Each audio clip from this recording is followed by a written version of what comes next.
is a common factor that I have seen in all the three institutions, whether it was Prestige or JK or here, involving all the figureheads, all those who are heading the various departments or the subsections of the institution. Why? How does that? Can't we take a decision alone? It helps in building the culture. It helps in understanding if we have taken a particular decision, why we have taken that. So a person is seen to respect that decision because he has been part of that decision. So he will not question that decision tomorrow because I don't know what was decided. He is knowing he is part of that process. But by doing this, culture is built up. Now we will do this activity. Now we will do this activity. So we have to have an activity-driven institution. As we would say generally, activity-driven, value-based institution. Everybody is discussing it and becoming a part, what type of activity we should do, how it should be done. So everyone, even if say, for example, here today, we are having around 150 activities in a year, big activities. Everyone is part of that. So people are part of the decision. There is homogeneity, everybody agrees. Everybody starts respecting that decision. So there are no conflicts on the decisions which are taken at that time. So that's how culture is built up, and that is very important. Organization must build up its culture. Because, say, as Nandakumar said, values have a very important role to play when it comes to an institution. So it should imbibe the societal values. It should not go counter. Say, for example, in an institution, I cannot teach that how to become a drug addict. So you do this, you will become drug addict. I cannot facilitate anyone to become a drug addict. Not at all. Why? Because there are the values in terms of do's and don'ts in the society, and those I have to honor as an institution. So I must have a culture, and as we know, the basis of any culture is value system, the values. Further, seeking collaborative relationships with other institutions and at the same time maintaining its own identity. Two things are there. This collaboration is important. Institution cannot be built up in isolation. It is not right. And one is not honest if one says that I did this, I did that. It is not right. I think Uday was mentioned, that is how they branded their Vilinka as we. The we feeling is important. So we do it together. So many people are there in these decisions. So internally we need to collaborate, externally we need to collaborate. We need to collaborate with the best of the institutions outside. We need to collaborate with the best of the professionals outside. In other words, in a way, networking is important. It is networking that helps a great deal. Your institution gets recognition because of that right networking. That means networking with the right people.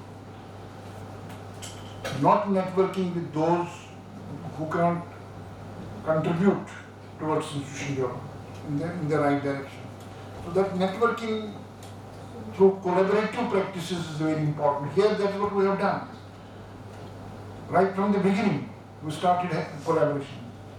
First MOU we signed with Hanyang University. First year itself.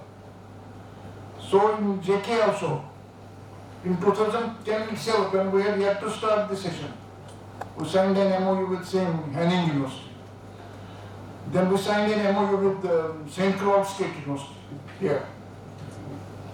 Then with IBM, Red Hat, TCS, Microsoft, Apple, and so on, this collaboration continues. Mitsubishi. Why we are doing it? Because we are open to learning from others.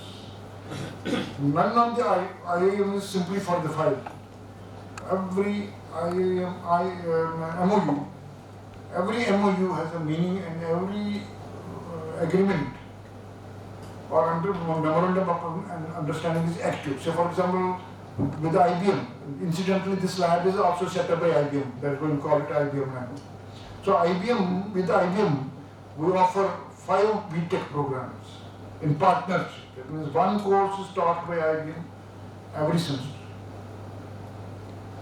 or say TCS or Red Hat and so on. So that collaboration is very important for institution. It has not to be simply saying sake or taking any kind of credit or simply for decorating our brochure. No, it has to be practical.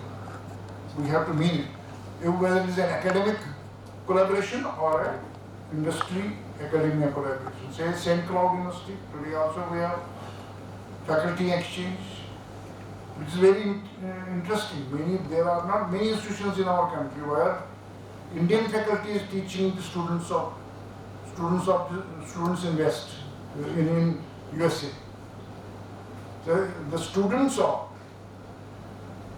St. Cloud State University are being taught by the faculty of SVVV.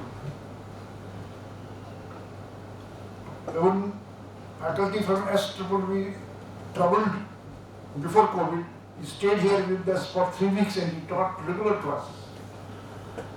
Similarly, under that MOU, student exchange, some of the students have been benefited who went there, they were given scholarship. They had not to go for any of the tests which are required, like whether TOEFL or any, straight away because of the MOU they got the admission and stipend. And some, they are doing well. The point is, collaboration should be productive. It should bring value and it should be useful for those who are the stakeholders. Say in this case, student faculty are stakeholders, so they should be benefited. That is very important. Now coming to the leadership style, which has been already touched by Uday and Gopal. Leadership style should be an amalgamation of the roles of a developer and an executive. It has to be mixed. You see, there can be a leader, at times you may practice servant leadership. Leading as a servant and keep service provider. Servant leadership may work at times, depending on the situation. And at times, the new concept today is quiet leadership. Quiet leadership. चुपके से काम करते हो, काम करते जाओ, कौन क्या कह रहा है. If you are confident on what you are doing, keep on doing. Quiet leadership. This is a new concept on which a lot of research can be done. There is potential for research on quiet leadership. Lead quietly. कोई शोर हंगामा नहीं. कोई ये नहीं भाई हमने ये किया हमने no. Keep on doing. It is the work that will speak. It is the outcome that will speak. And it is the people who will speak. So that's kind of mix of styles is very important. So we can on one hand have the amalgamation, that is mix of certain roles, and that mix is very important. As a leader, you cannot afford to be only in the chair, administrative chair all the time because I am the director or say I am the vice chair. You can't do that. In all these 3 institutions, even 4 institutions, including Nirma, even though I was not required to teach officially, but I used to teach. Prestige also I used to teach MBA students. Nirma also I used to teach business ethics. JK I used to teach research methods to PhD scholars. And same thing I am doing here, I am teaching PhD, this research methods to PhD scholars. The point is, as I said, amalgamation of roles. If I stick to one, no, I am Vice Chancellor, why should I do anything?